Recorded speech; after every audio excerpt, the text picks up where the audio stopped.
Hello friend, welcome back to my channel. কেমন আছো তোমরা সবাই? আশা করছি অনেক ভালো রয়েছে এবং সুস্থ আছো।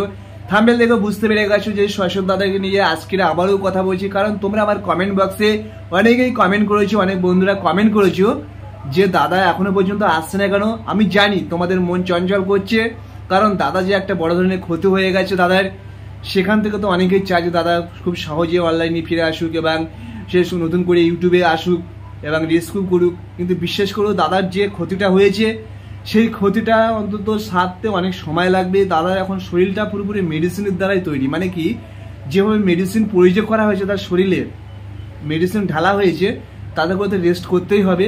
সেক্ষেত্রে হয়তো ফেসবুকে বা ইউটিউবে সে হয়তো এখন তার ফেস নিয়ে আসছে না, তবে খুব দ্রুত তার ফেস নিয়ে চলে আসবে। কারণ দেখো, তোমরা হয়তো ভাবছো সোশ্যাল মিডিয়া দাদা ছেড়ে দেবে, কিন্তু বিশ্বাস করো সোশ্যাল মিডিয়া এমনই একটি প্ল্যাটফর্ম যেখানে মানুষের ভালোবাসা পাওয়া সবার পক্ষে সম্ভব না।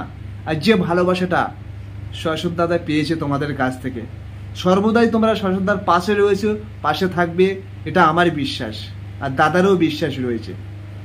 তাই বলবো বন্ধুরা, তোমরা শুধুমাত্র যারা হয়তো ভাবছো যে দাদা কি অনলাইনে আর আসবে, বিশ্বাস করো দাদা অবশ্যই অনলাইনে আসবে, সোশ্যাল মিডিয়ায় তোমাদের সামনে কথা বলবে, শুধুমাত্র কিছুটা দিনের অপেক্ষা।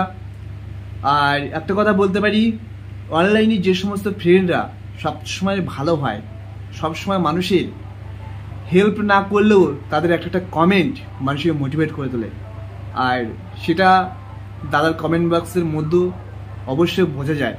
তো তোমরা যদি ভিডিওটা অবশ্যই শেয়ার করে দেবে বেশি বেশি করে। আর তোমরা যারা দাদার ভিডিও দেখো, ওয়েট করো, দাদার চ্যানেলটা মাঝে মাঝে ভিডিও দেখলে অবশ্যই নোটিফিকেশান চালু থাকবে, অবশ্যই তোমাদের কাছে নোটিফিকেশান চলে যাবে, ঠিক আছে? মাঝে মাঝে দাদার ভিডিওটা অবশ্যই দেখবে, দাদার সাপোর্ট করো দাদাকে, কারণ তোমাদের কাছ থেকে দাদা যে জনপ্রিয় পেয়েছে, ভালোবাসা পেয়েছে, দাদা তোমাদের কথা কখনোই ভুলবে না।